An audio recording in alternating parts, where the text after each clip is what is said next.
Amigos de Vladi al Vivo, bienvenidos a esta edición de viernes, justamente el actor Juan Cruz es nuestro invitado de hoy. Ustedes lo ven a través del personaje de Wilson Briseño en esta nueva versión relacionada con café con aroma de mujer, este fenómeno latinoamericano que se ha convertido en la gran favorita de las familias de todo el continente. Juan, hoy estás en España, así que te digo buenas noches o buenas madrugadas, ¿cómo te tengo que decir? Todavía buenas noches, estamos a una hora de que sean buenas madrugadas, ¿no? Acá son las 11:23 de la noche, pero nada, un saludo desde acá, desde Madrid, un destino al que llegué hace poco de un mes, sí, poco, casi un mes realmente, creo que cumplo un mes de estar acá en 2, 3 días, y pues nada, conociendo lo que puedo conocer de Europa, disfrutando de este boom que ha sido café, sobre todo en Netflix, en toda Latinoamérica, en Europa, en España es un hit, se mantiene número uno. Y pues Cuéntame. nada, muy agradecido de ese recibimiento, esa acogida que ha tenido con el público, ¿no? Ahora que te has cambiado el look, estás con el cabello más corto, cuando sales a las calles de Madrid, la gente te reconoce y dicen, ah, ese es Wilson Briseño o algo así. ¿Pasa eso? Eh, Se siente sobre todo en las redes, ¿sabes? Sí he tenido un par de situaciones. Justo estaba caminando, yo estoy acá estudiando, estoy haciendo un par de talleres de entrenamiento actoral. Me parece importante siempre estar en constante aprendizaje. Y pues bueno, se dio el tiempo, se dio la oportunidad, estamos acá y sí caminando para la escuela, sobre todo me imagino que acá hay mucho latino, ¿no? Mucho colombiano, venezolano, boliviano. Y justo estaba caminando para la escuela, acá hay que andar en mascarilla con este broteo de Omicron, eh, Bueno, toca eso estar te con ayuda un mascarilla poco a todo que la el gente no te tiempo. reconozca también. Claro, total, es muy complejo, pero entré a una tienda a comprar algo de tomar, me bajé la mascarilla para tomar y un chico que trabajaba en un local ahí cercano donde estaba comprando la bebida, sí me reconoció, sí me dijo, hey, tú, ¿qué hubo, parcero? De hecho, me salió, ¿qué hubo, parcero? Y yo volteé a mirar, inclusive me pasó que dije, ¿será que lo conozco y lo olvidé? Cuando me dice, y se me acerca, además porque llevaba casco, ¿no? Y se me acerca, estoy viéndote en la novela, y yo, ¿café? Sí, café, qué nota, me encanta. También camino en el vuelo de Bogotá a Madrid, habían un par de personas que habían descargado la serie para verla durante el trayecto, durante las 9 horas que dura el vuelo de Bogotá a Madrid. Y sí, sí, sobre todo lo que te digo, en las redes se siente mucho, en la cantidad de gente que te empieza a escribir, a saludar, a seguirte. Muy contento, muy feliz. eh, y pues lo que te digo, uno hace los proyectos, los suelta, uno sabe que las cosas se hicieron con amor, que se entregó todo, pero también es como una sorpresa y siempre va a ser una incertidumbre qué va a pasar. Y ver lo que está pasando con Café, pues es una muy grata sorpresa y llena de orgullo. No, es un fenómeno lindo lo que está pasando, porque se trata de una novela Claro. clásica que ha sido adaptada, ha sido adecuada a la época actual, obviamente con la incursión de algunos personajes que no eran parte de la primera versión del año 94, pero que sin Ujú. embargo ha sido completamente enriquecida, ¿no? Prevalece el amor, el desamor, todos estos encuentros y desencuentros que son clásicos, ¿no? De la telenovela, pero hay una serie de elementos y uno de los elementos que yo creo que muchos de tus compañeros del elenco y yo hemos compartido, es que la novela, además de venderte una historia, te vende un país maravilloso, un país con ese eje cafetero hermoso que te dan tantas ganas de ir, de conocer, de ser parte de ese universo. Y de repente eso también ha ayudado a que el fenómeno café se convierta en este gran espectáculo para muchos. Yo digo siempre la familia latinoamericana, pero creo que tiene un alcance mucho más grande que todo eso. No sé si tú percibes. Total. Sí, no, se siente un montón. Digamos que café significa mucho para mí porque, pues digamos que cuando yo soy generación del 82, ¿no? Y digamos que cuando tú estás en el colegio y siempre ves sociales y todo este tipo, siempre ha sido un orgullo, como que hay unos símbolos y un orgullo alrededor de ciertas cosas en Colombia por lo menos en los 80, el café como producto era el producto por excelencia, ¿sí? Era el que nos ponía como en un sitio de la dinámica y de la economía mundial como país agricultor y país productor. Éramos el café más suave y eso era motivo de orgullo. Pero además, la del 94, la novela del 94, pues marca, a mi manera de ver, un antes y un después en la historia de la telenovela en Colombia, ¿no? definitivamente. Colombia siempre estuvo haciendo producción, pero normalmente para cubrir sus parrillas de programación compraba mucha telenovela venezolana, telenovela mexicana, porque pues eran los grandes productores de su momento, alguna que otra peruana. Nosotros somos generación perubólica, que lo llamábamos perubólica, porque teníamos antena parabólica y lo que entraban era la gran mayoría canales peruanos. Entonces, digamos que Colombia venía en un ejercicio de hacer telenovela para ciertas franjas de su parrilla, pero se quedaban muy en lo local. Y yo creo que Café fue la primera, así como el café mismo, fue como la primera novela que se volvió tipo exportación en Colombia y por eso te digo, marca un antes y un después, que con Betty la Fea después, pues se termina como de posicionar a Colombia en una vitrina internacional. Y para las familias colombianas eso también fue una cosa de locos. O sea, llegar a las casas a ver Café en el 94 era como, además en la época en que había un televisor en la sala, que realmente ver televisión era un tema de dinámica y de reunión y de unión familiar. Entonces, cuando se empiezan a hacer estas nuevas versiones, que ya se han hecho de otras también novelas que fueron exitosas en su momento, pero Café era como que era un orgullo estar ahí.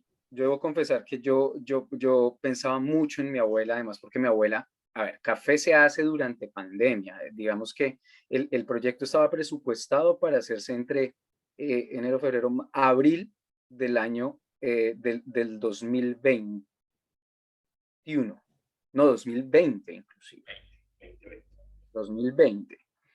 Eh, Llega pandemia, todo se queda quieto, ¿no? No se sabía si se iba a hacer o no se iba a hacer, todo era rumor, ¿sí? Digamos que eh, no se sabía. Se reactiva el proyecto cuando bajan como estas dos o tres primeras olas o picos de la pandemia, con todos los protocolos. Eso implicó reescribir muchas cosas, cambiar las dinámicas para cumplir con los protocolos, y también era como la incertidumbre de qué va a pasar con estos personajes, porque estaban escritos de cierta manera y pues tocó replantearlos por las dinámicas propias de la pandemia. Mi abuela muere durante la pandemia antes de que yo empiece a grabar antes de que yo empiece a grabar Café. Entonces para mí fue como estar en una novela que además era de sentarnos a ver con la abuela. Entonces para mí ya tenía particularmente un valor, y trabajar en pandemia también era como qué fortuna con lo golpeado que está el sector artístico, poder trabajar, poder levantarse, salir y caminar. Entonces fue la suma de muchas emociones y yo creo que eso generó justamente esa camaradería que se ve en la producción, ¿no? Creo que el elenco se convirtió en familia, pero además tener la fortuna de grabar en el Eje Cafetero fue como, no era solo el trabajo, sino sentir que, hombre, estabas vacacionando también y redescubriendo el país en un momento de encierro, ¿no? Tener la posibilidad de salir durante el encierro y disfrutar de estos paisajes, pues es la locura. Pero lo que tú dices es muy cierto, se vuelve la mejor carta de presentación de una Colombia que, pues, hombre, por las dinámicas, por todo lo que hemos vivido, por los 50 o más años de conflicto interno, por el tema del narcotráfico, por la guerra civil que vivimos, pues se habían visto como de alguna manera nublados, ¿no? Y que siento yo que el mismo medio audiovisual que nos ha puesto en ciertos lugares, pues también se había vuelto eso.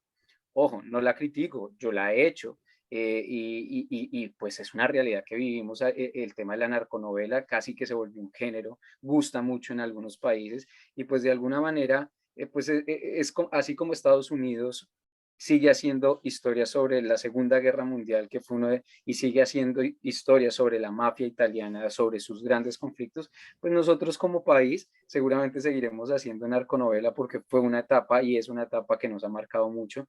Entonces que aparezcan novelas como Café, en donde el eje sigue siendo el amor, el paisaje, la montaña, el producto, la clase trabajadora eh, y la esencia del colombiano que está por encima de sus propios conflictos, pues, pues es una maravilla.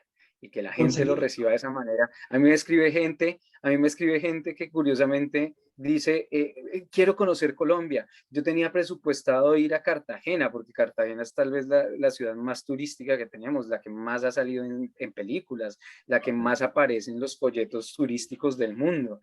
Pero ven Café y es como, pero quiero conocer el eje cafetero y no se imaginan el, el paisaje, no se imaginan la comida, el trato de la gente. O sea, llegar a grabar a un pueblo, ¿sí? Llegar a cualquier pueblo que recibiera café, era llegar y que todo el pueblo se concentrara alrededor de la grabación de la novela. Y eso es maravilloso.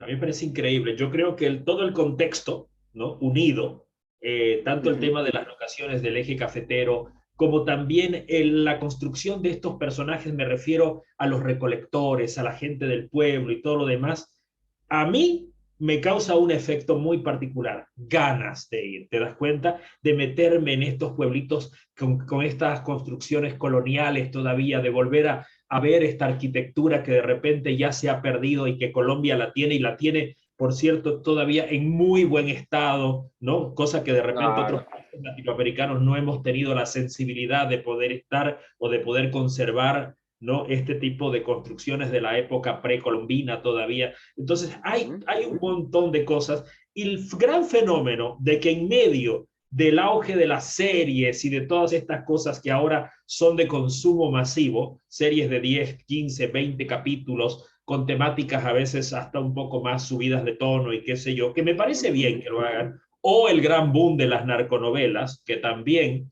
¿no? Traen un mensaje, no es endiosar al narcotraficante, porque a veces son biográficas, es simplemente ujú. entregarle a la gente un poco también este lado, que es un lado que no lo vamos a poder borrar nunca.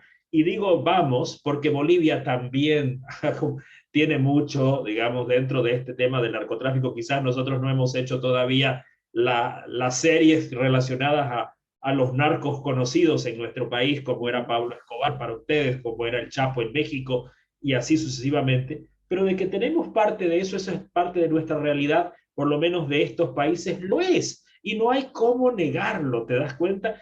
Mira, este año comenzamos Ujú, nosotros justamente con el equipo de Telemundo grabando las primeras escenas de la tercera temporada de La Reina del Sur en la parte altiplánica de ujú, se hicieron grabaciones en la ciudad de La Paz, se hicieron grabaciones en el Salar de Uyuni, en la ciudad del Alto, y estamos muy ujú. por ver cuál es el enfoque que se va a dar.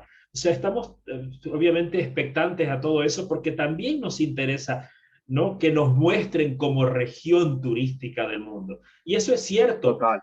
Se habla de Colombia y se habla siempre de las ciudades costeras más que todo, ¿no? Que son los puntos, Ujú, estos lugares, pero también hay esa zona altiplánica que igual la tenemos nosotros, ¿no? Como es la zona de La Paz, Oruro, Potosí, así como también tenemos la zona de los llanos, que es la zona donde vivo yo, que es la ciudad de Santa Cruz, que estamos a 300 metros sobre el nivel del mar, que esto es calor casi 11 meses al año. O sea, hay todo ese contraste. Entonces, maravilla.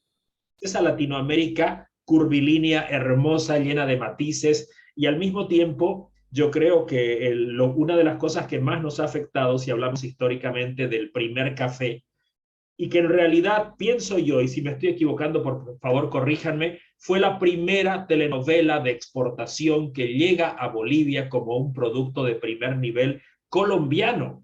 Luego se vienen a sumar otras cosas que venimos a comprar nosotros para la televisión abierta y obviamente el fenómeno Betty que llega prácticamente a finales de los 90 ya convirtiéndose en algo maravilloso en lo que era la comedia, sin perder la esencia ¿no? De estos personajes de cada región de Colombia que son tan interesantes y que a nosotros nos divierten. Muchos de los dichos que ustedes tienen, nosotros no los usamos, pero los entendemos, ¿te das cuenta? Son Total. cosas tan divertidas y que después, de repente, no sé si pasa esto en Paraguay, en Argentina, en otro lado, acabamos hasta adoptándolos durante el tiempo en que la novela está vigente. ¿Qué hubo pues? Y todas esas cosas que no son nuestras, son suyas. Claro, total. Entonces, Total, eso pasa y pasa un montón. Te saludan como habla el personaje. Acá pasa mucho y es que ahora asocian siempre, pues por Capé y por también lo que hablamos ahorita, por algunas novelas que ya se han visto, a que Colombia es paisa, ¿no? Que todos hablamos paisa, que todos sabemos que hubo pues mi amor, que todos somos que hubo pues parcero, ¿sí? Eh, sí, todos sí, quieren, pasa. todos quieren ser Maluma y J Balvin, ¿no? Exacto. Acá, por ejemplo, aman el reggaetón. En España, justo estaba hace un rato en un café, en un restaurante que uno pensaría que pondrían una música tranquila, relajada, pues como para charlar, no tenían reggaetón al 100. Sí, pero es lo lindo. Digamos que en medio de todo de los gustos, porque finalmente para los gustos los colores, ¿no? Eh, lo cierto es que sí, yo creo que yo hablo desde Colombia, pero siento que es un fenómeno latinoamericano producto de la verdadera globalización, ¿no? Que permite esto, que permite el Internet, que permiten las plataformas. Creo que se está generando todo un mercado y ya no hablamos del mercado colombiano, mexicano, español o boliviano o peruano, hablamos del mercado latinoamericano o hispanoamericano. Y creo que en eso el audiovisual y el arte en general, la cultura, se vuelve completamente, eh, para mí, el mejor embajador para eso.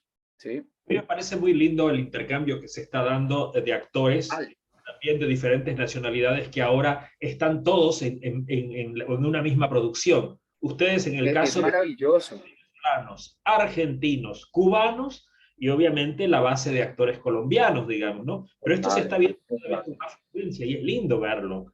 No sé, ¿cómo te No, hacen? y además porque tú entiendes además que es que somos más parecidos de lo que nos imaginamos, ¿no? Entonces somos una gran cultura y si es que entendemos que la unión hace la fuerza, seguramente vamos a encontrar mil dinámicas. Y yo sí soy un convencido de que en la medida que puedas hacer que las fronteras invisibles empiecen a desaparecer a través del arte, pues vamos a crecer como humanidad, seguramente, ¿sí? O sea, va a ser más fácil transitar por el mundo. Entonces, a mí sí me parece que eso es lo delicioso del audiovisual, de la cultura del entretenimiento mismo. Entonces, es que abrazarlo, hay que aprovecharlo y hay que generar este tipo de conexiones, Y qué creo yo. bueno que las plataformas nos permitan eso con la inmediatez del caso, porque antes una obra Ujú. como tal, un proyecto como tal, pasaba en diferentes épocas por diferentes regiones del mundo, entonces el Ah, fenómeno no era global, era un fenómeno parcializado y ahora las cosas han cambiado mucho. Pero Juan Cruz es ese personaje camaleónico, diría yo. Este señor tiene una metamorfosis increíble a la hora de adoptar cada uno de sus personajes y ustedes van a recordar muy bien cuando vamos recordando algunos momentos importantes en la carrera de Juan. Por ejemplo, su participación en El Chapo, segunda y tercera temporada. sí, curiosamente El Chapo fue la primera producción en la que estuve para Netflix. Fue la primera gran experiencia que tuve. Fue un personaje, fue una producción que hicieron en Colombia, que la hizo Treehouse, que es como una casa anexa a Univision, que quería empezar a hacer este tipo de contenido premium, de series o miniseries, y pues se lanzó con El Chapo, producto de un trabajo investigativo. El casting lo hizo en Colombia, lo hizo Majo Casadiego, que es una de las directoras de casting más importantes que tiene Colombia en este momento. Eh, y pues tuve la fortuna de estar ahí. Digo la fortuna además porque al ser formato, ¿sí? Al tener un formato de miniserie o de serie por temporadas, la más larga fue la última que tuvo 13 capítulos, pues realmente los personajes que aparecían y por el tema también, eran personajes que duraban 1 o 2 capítulos por las dinámicas propias de la historia, era, claro, era Memoria era rápida. contar la vida del Chapo Guzmán en un total de 33, 35 capítulos, 34 capítulos, pero además abarcando desde sus inicios hasta en el momento en que lo extraditaron. Entonces apareció este personaje, el Bravo, que termina siendo un personaje que empieza persiguiendo al Chapo después de que él se escapa por primera vez de la cárcel. En este primer gran escape que él, cuando se escapa por la lavandería, que se sale en un carro, pero realmente las investigaciones después demostraron que el man se había salido dentro, vestido, vestido con un uniforme de los militares que supuestamente llegaron a buscarlo. Y el personaje, el Bravo, empieza persiguiéndolo, hace parte de los GAFES, que es un grupo de operaciones especiales y que tenía como misión recapturar al Chapo. Y pues nada, las serpientes de la corrupción aparecieron, este grupo de operaciones especiales termina trabajando para él y pues se vuelve, en la tercera temporada, terminó siendo su jefe de seguridad. Entonces fue un tránsito maravilloso, pude estar en 18 capítulos entre la segunda y la tercera temporada, fueron más de 6 meses rodando en también unas locaciones hermosas en Colombia, en Girardot, era un punto base que queda en Cundinamarca, pero que conecta con el Tolima, que era una zona que les permitía recrear a ese México desértico, Villa de Leyva, que es una zona en Boyacá, Cali también estuvimos, Cali y alrededores. Entonces fue una experiencia maravillosa, además con un tamaño de actores que pues tú en la vida te imaginas que vas a actuar con ellos, porque los ves lejanos, ¿no? Pues los ves tan en México, tan allá. ¿Cómo lo veías ya trabajando caracterizado ya en personaje a Marco de la O? La primera vez que lo vi fue impactante porque se parecían mucho. O sea, era una cosa, además porque él tenía todo un trabajo de caracterización, ¿no? Entonces él llegaba sin sus elementos, sin su maquillaje, y uno lo veía, como diríamos nosotros, un parroquiano más, ¿no? Pero le ponían esto y era una cosa de locos. Automáticamente uno veía a este man. Además que yo a Marco, aparte que es un gran amigo mío del cual aprendí, traté de absorber lo que más pude en esa experiencia. El trabajo de construcción de personaje que hizo Marco fue impecable. El trabajo que hizo con su cuerpo, con su alimentación, no es fácil. Digamos que lo cogió además en una edad maravillosa, porque ahí sí, como él dice, ya a los 40 tú has vivido muchas cosas que te dan callo, pero igual era llegar a un punto de retratar a un hombre que fue recapturado como a los 68, casi 70, que el cuerpo le pesaba, que su ritmo era otro, y Marco fue el más disciplinado. Hacer, por ejemplo, verlo en esa escena en que se escapa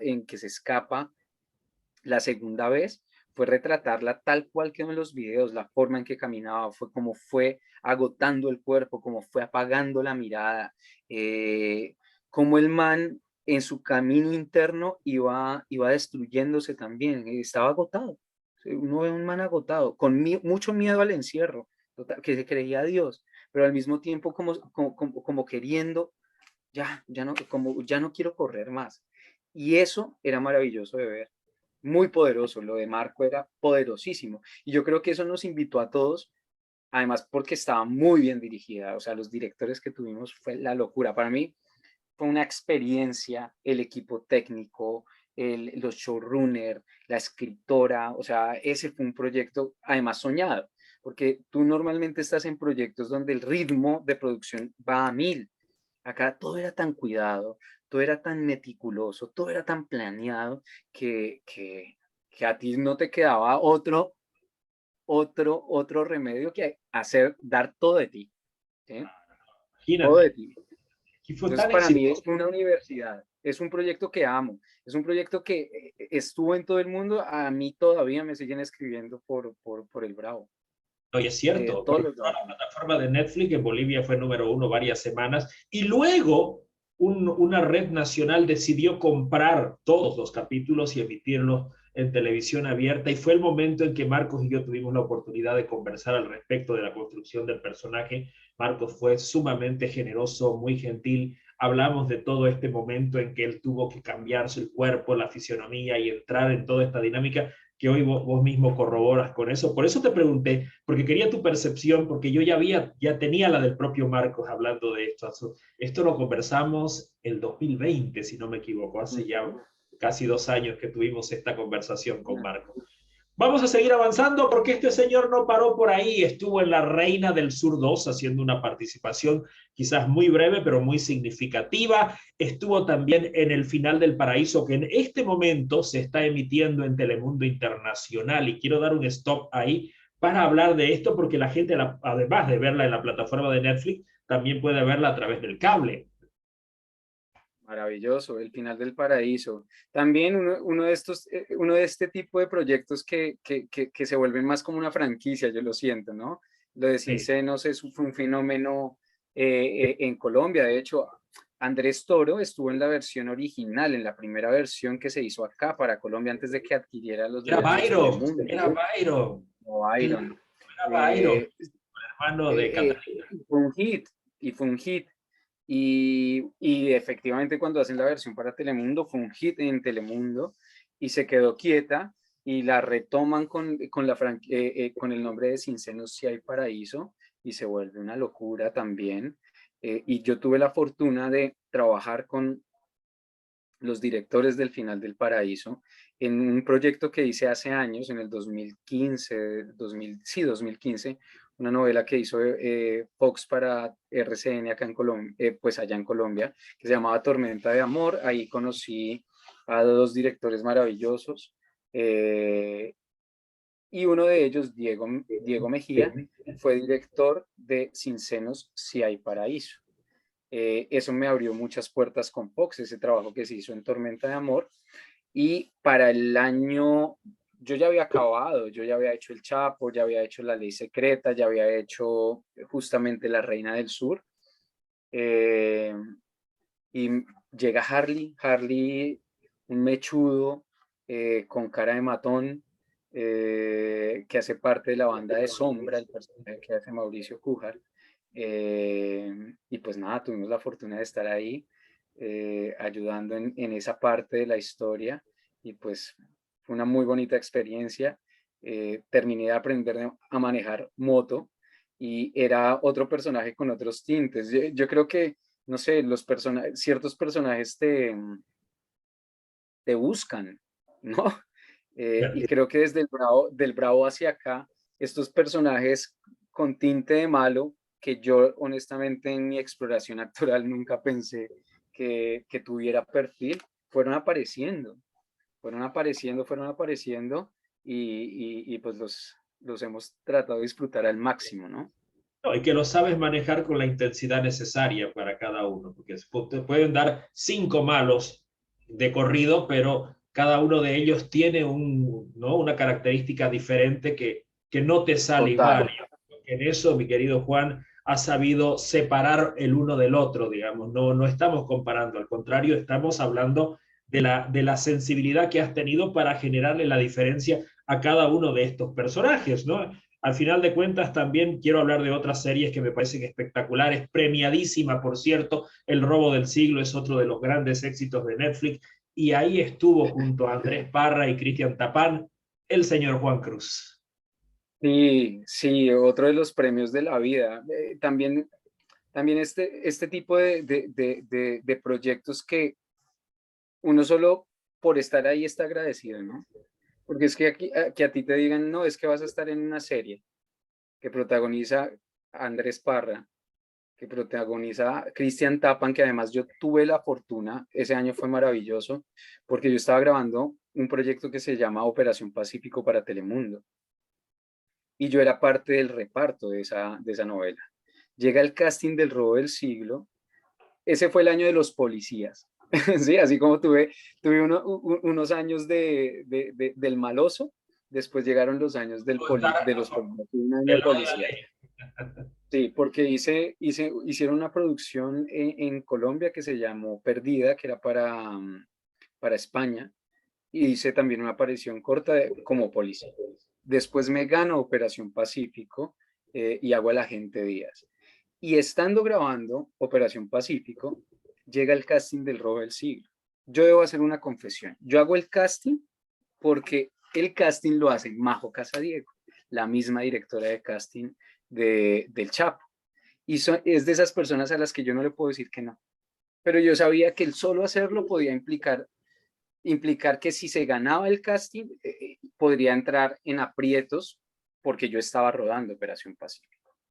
Pero como la vida se encarga de equilibrar todo, nos ganamos el casting y Tapan, Cristian Tapan, también hacía parte del reparto de Operación Pacífico e iba a protagonizar el robo del siglo. Mira cómo son las cosas de la vida, que el universo conspira, ¿sí? Y es divino, porque digamos que son regalos que uno no se espera.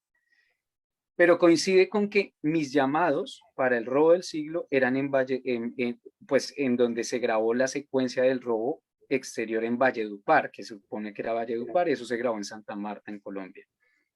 Y yo tenía mis llamados los mismos días de Cristian. Entonces eso hizo que se movieran los planes de grabación de Operación Pacífico y que me aceptaran y me dieran el permiso para ir a rodar. Y fue súper, la experiencia fue maravillosa. Además porque si Cristian ve esto y se lo ha agradecido toda la vida, él prácticamente me apadrinó, ¿no? O sea, desde el Sí. momento en que salimos de la última escena que grabamos de Operación Pacífico ese viernes, hasta que yo me devolví para Bogotá, este hombre fue mi padrino, o sea, me cobijó, me cuidó, me aconsejó, me relacionó con el resto. Entonces, para mí era un sueño estar un día en Santa Marta, que es divina, solo la experiencia de sentarme a comerme una ensalada al lado de los actores que más admiro, para mí ya era un regalo, ¿no?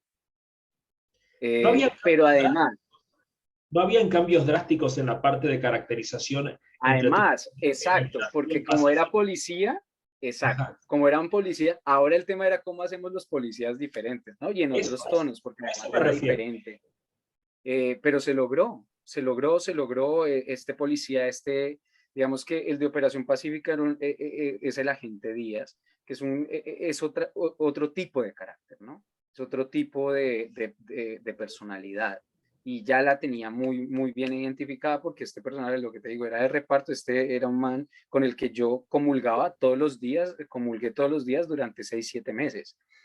El robo del siglo tenía 2, 3 capítulos y eran escenas muy puntuales, en donde de alguna manera me compraron la idea de plantear este personaje que está más asustado que otra cosa, ¿no? Este policía que es obediente, pero que en algún momento su propio temor, ¿sí? Lo hace desertar. Aparte tenía la particularidad del acento, también era costeño, otra época, y entonces cuando tú llegas y entiendes a actores como Tapan, como Juan Pablo Barragán, que con él me tocó compartir escenas, pues todo se vuelve más fácil, ¿no? Todo se vuelve más fácil cuando el director te da indicaciones tan puntuales, tan claras, pues fue maravilloso. El estar esos 3, 4 días en Santa Marta para mí fue un sueño. Y lo mismo que pasó con Café, que yo te decía, y es que tú aprendes en este oficio que ya tienes que agradecer tener trabajo, ya tienes que agradecer el compañero de escena que te tocó, ya tienes que agradecer el haber hecho la toma. Ya después te toca soltar y confiar que con el mismo amor, con la misma entrega que tú lo hiciste, el resto de gente involucrada, porque son muchas personas que están involucradas, hagan lo suyo, ¿sí o no? Y que sea lo que tenga que ser. Y uno suelta, ¿sí? Y que ojalá lo puedas mostrar con orgullo. Y Es que toda esa ¿te das cuenta? sale esta miniserie en pandemia además también. Míralo, se emite durante la pandemia, la estrena en Netflix cuando estamos en pandemia. Y yo me acuerdo, y esto es una infidencia, me acuerdo haber recibido llamada de Cristian Tapa un día antes del estreno de la serie. Y Cristian me lo dijo con estas palabras: creo que hicimos la mejor serie premium que se ha hecho hasta ahora en Colombia. Voy a corroborar con eso Y, porque me pareció fabulosa en todo sentido. La y era una historia, cosa, la caracterización, la ambientación, cada cosa muy bien cuidada. Cuando supe que tenía nominaciones a premios internacionales, dije, es muy merecido, me pareció muy merecido. pero total, total. El nivel de producción que cada vez es más alto en tu país. Y mira, no soy colombiano, pero me siento súper orgulloso de ver, No, porque como latinoamericano creo que nos prestamos un poquito ese orgullo. ¿Te das no, y en cuenta? su momento, y en su momento lo que estuvo en el top 10 de las series más vistas en Netflix a nivel mundial, eh, era una serie la gente se la devoraba en una sesión, eran 6 capítulos que atrapaban inmediatamente el ritmo, la edición, el arte, las actuaciones. Pues no por nada Christian termina nominado al Emmy Internacional este año, no por nada se gana el platino. Entonces como, y además era tan clara desde la construcción, ¿sí? Era tan planeada por estos directores maravillosos, que además fueron los que la crearon, que ellos sabían cómo querían y le dieron a cada actor, así tuviera una línea, su momento. O sea, tenía una intención clara. Y en toda la serie hubo actores. De eso puedo dar fe. Actores de ejercicio en teatro, en televisión, graduados, maestros del arte escénico que su quehacer todos los días. Y así los tratan, ¿sí? Es No, una maravilla sentir eso. Sentir que en una serie aparece un actor que así tenga una línea y que potencie, es una cosa que por lo menos yo como actor le agradezco un montón. Y eso se ve, eso se ve, eso se ve. Todo fue muy cuidado, muy bello. El elenco maravilloso. Eh, pues vayamos a las mujeres. Marcela Benjumea, Katherine Vélez, que ya con este era, yo también con Katy estaba haciendo Operación Pacífico, ella hacía una fiscal en Operación Pacífico y yo ya había trabajado con Katy en La Ley Secreta, Parra, Marcela Benjumea, por si, Paula Castaño. por si acaso para el público, Catherine Vélez es quienes ustedes ven ahí como Carmenza, la madre de Gaviota La madre en de la gaviota, Con aroma de la madre mujer. de la gaviota. No, fantástico, un elenco de primera. La verdad es que yo, viste, no sé si, obviamente, poco antes había salido una película de cine llamada El robo del siglo, una película en una argentina, hecha por igual, por actores. Entonces, cuando llega la serie, que llega con poca diferencia, si no me equivoco, algunos meses de diferencia nada más, Nada, me fue como, de que si como un tenía que mes. ver algo, si era sí, que si tenía la misma historia, simplemente hecha en una versión por actores colombianos, pero no es necesariamente la misma historia, ¿no? Simplemente es una No, coincidencia. era otra cosa, era otra cosa. Tenían el mismo nombre, pero efectivamente una era una película y sus argumentos son totalmente diferentes. El robo del siglo, la colombiana, está inspirada en hechos reales. Ese fue un robo que sí se dio en Colombia en los años 90, que fue mediático. Eso pasó durante el gobierno de César Gaviria y eso fue el robo del siglo en Colombia. Además, porque por todo lo que implicó y lo que narra la serie, está inspirada en hechos completamente reales. Entonces, no. Es un lindo trabajo y si ustedes aún no lo han visto, se los recomiendo porque Véanla, véanla, no se van a arrepentir. son Si un pocos. domingo no tienen plan, véanla. La edición es maravillosa, no puedes ver un capítulo, es imposible decir veo uno y el resto lo veo después porque tú te vas a dar cuenta cuando lo veas en ese sentido. Querido Juan, el día lunes va a estar conmigo una persona que también ha trabajado contigo en esta reciente producción de Café, un actor igual muy querido con muchas tablas. Y yo tengo una modalidad y te voy a decir, es que tú le hagas una pregunta, ¿ya? Esta pregunta se la vas a hacer justamente a nuestro querido Raúl Ocampo, Carlos en Café con aroma de mujer. Si lo tuvieras al frente, ¿qué le preguntarías? Uy, ¿qué le pregunto yo a Raúl? ¿Cuál era? ¿cuál fue el propósito que le encontró o que le estableció al personaje de Carlos, sobre todo en esta reivindicación, ¿no? De la comunidad gay? Correcto, correcto. Lo voy a preguntar tal cual y luego vas a ver el día lunes cuál ha sido la respuesta de Ok, Raúl en este caso. Y esto lo estamos haciendo así como una dinámica divertida porque, bueno, quiero que todos entremos en eso. Quiero agradecerte un montón. Sé que ya es sumamente tarde allá, así que no quiero quitarte más tiempo. Gracias por esta oportunidad, gracias por esta generosidad, querido Juan, no, de poderte haber tomado este tiempo en lo que es las actividades que estés haciendo en Madrid ahora para poder conversar conmigo. Ya sabes que el pueblo boliviano es un alto consumidor también del buen producto colombiano y del buen producto latinoamericano. Amamos y apoyamos ver este tipo de producciones y que se vengan más series, novelas, personajes, villanos, policías, amén. todo lo que pueda venirse porque te admiramos y te respetamos, querido Juan. Así que Vladimir, no, un abrazo virtual para vos. no, el abrazo es para ustedes. Gracias por esta invitación, gracias por este momento. Y nada, por favor, los que no se han visto Café, véansela. Los que ya se la vieron, repítanla. Y sobre todo, muchas gracias por tanto amor, por tantos mensajes bonitos, por tanta buena vibra y esperemos corresponder tanto cariño con muchos personajes que adoren en el futuro. Gracias por este tiempo y nada, qué fortuna que existan las redes, que estemos en este momento y que podamos conectarnos de esta manera. Así es, mis amigos, que tengan buen fin de semana. Nos vemos el día lunes a las 21 horas con Raúl Ordóñez, Carlos en Café con Aroma de Mujer. Un abrazo, querido Juan, y buenas noches. Cuídense.